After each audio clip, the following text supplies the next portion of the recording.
got your heart rate monitor now. We have taken your best heartbeat, which is 85 beats per minute. What we will do, will give you a chance to use the box to make sure you don't have any problems getting up and down, and there's no problem with your knees, ankles, and lower back. I'll put the metronome for you today. So male, step at 24 steps per minute, which equals to 96 beats a minute. We'll just use the app today on the phone, the metronome apps, and we'll just take over for you. We need to step on the beat. While you're doing the test, I'll be monitoring, making sure you're comfortable with the exercise so that you're not finding it too difficult.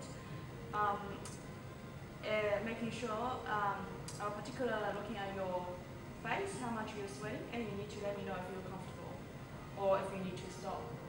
So we just get a metronome started. On the beat, step up.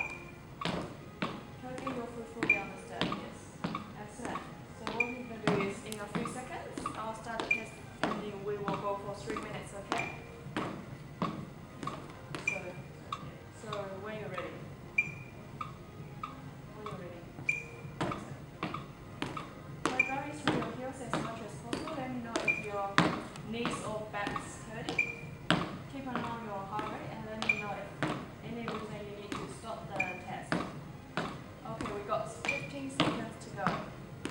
You're doing very well. Can I get you to give me how you're feeling? Scale 1 to 10. Excellent. Your heart rate is going great. 5, 4, 3, 2, 1, and hold it there. I'm going to check your heart rate now. I'll go your. Okay, I got your heart rate 150 beats per minute. This will be your baseline heart rate.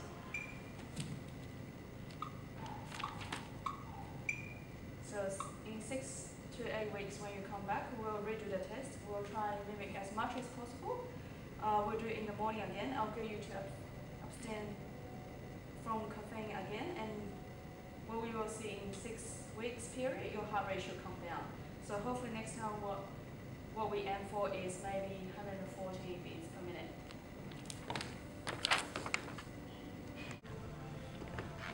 Okay, I'm going to take you through 2 dynamic exercises. The first one is overhead squat. So you don't need, all you need is the bar. You don't need any expensive equipment. And for the stability push-up, you don't need anything at all. So you can do it from home or when you're out and about. So the first one I'll show you is the overhead squat. So lift the bar over your head and your elbows next to you, and then from here just go down as much as possible and go down to the ground and coming back up. So from here I'll be observing if the bar is tipping forward, and if your back is neutral. Okay, it's all yours.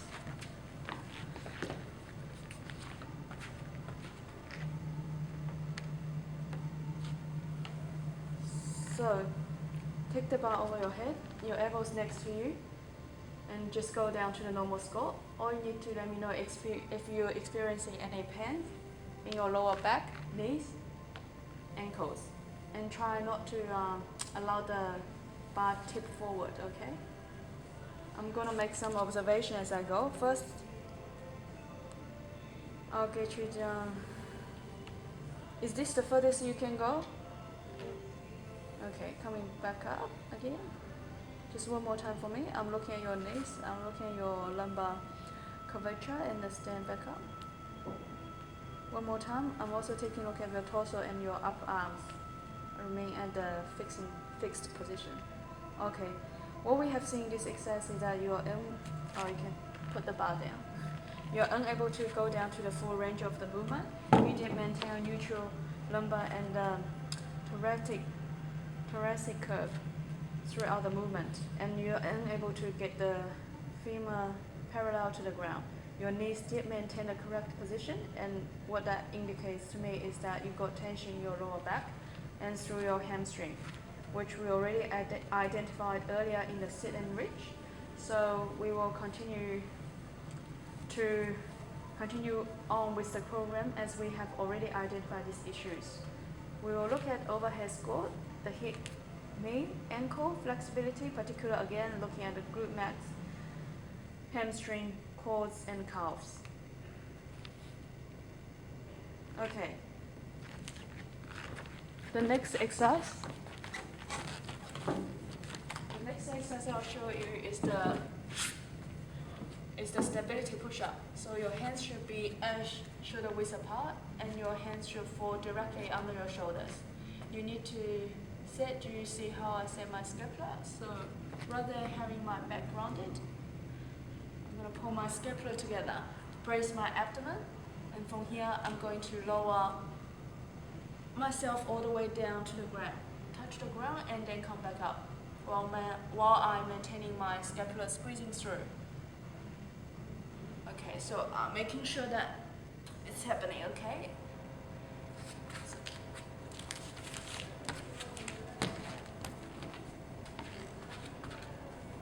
So there's some observation I need to make while you're making the test. So bring your hands in close. Bring them back so they're directly under your shoulders. Okay, squeeze your scapula together. Lift your hips up for me. I'll get you all the way down and back up. Okay, I need you to do another one, please. Keep squeezing. Keep up. Back up. Yeah.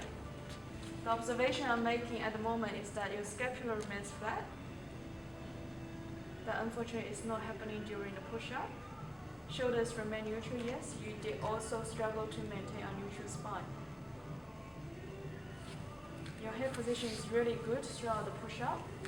Again, what I identify is that you just need to work on stability through the scapula, which again we identified earlier during the postural appraisal. Your left shoulder is being elevated. So we continue on again with the exercises we have prescribed in the program for you, and that will work on fixing those deviations. At this point, we don't need any referral.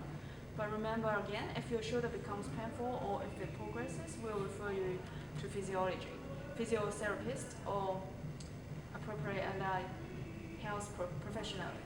Did you have any other question about assessment? Good.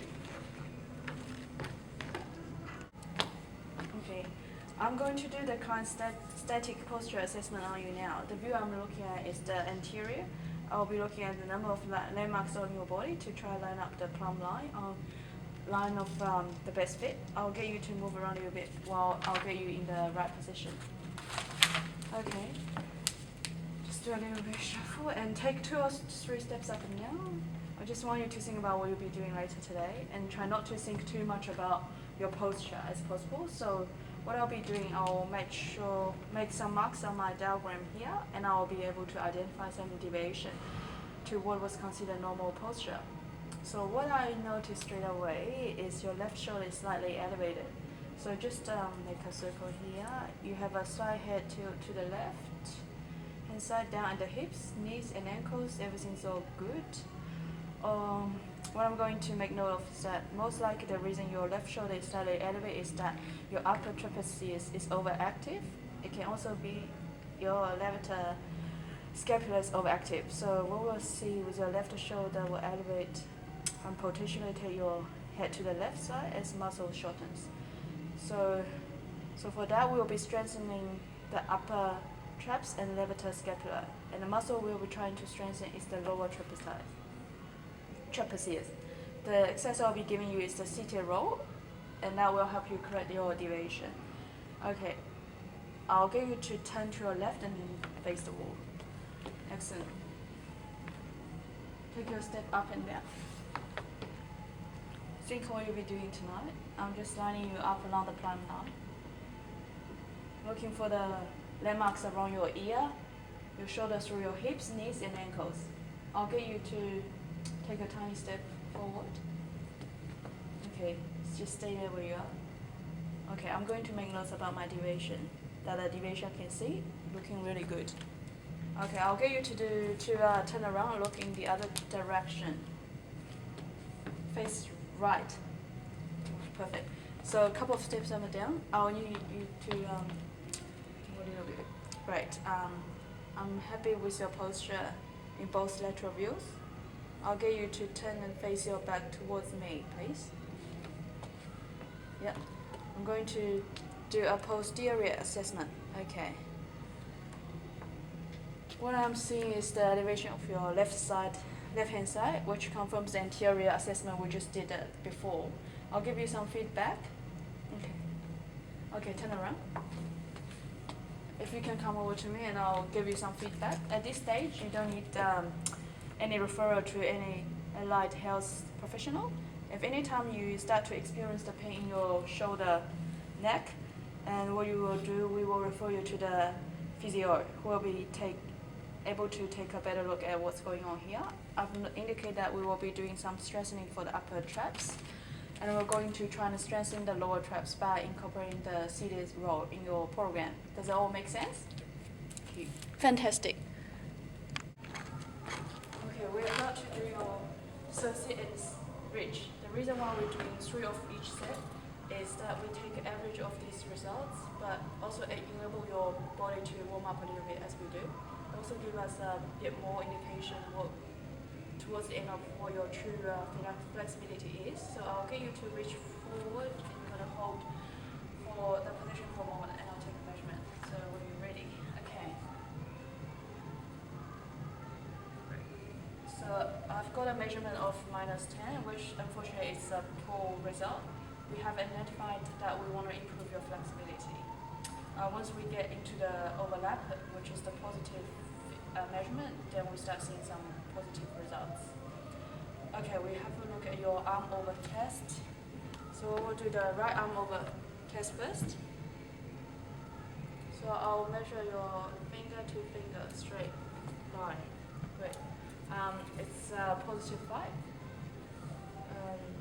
So this is a positive overlap here. So I'm going to take your left arm over.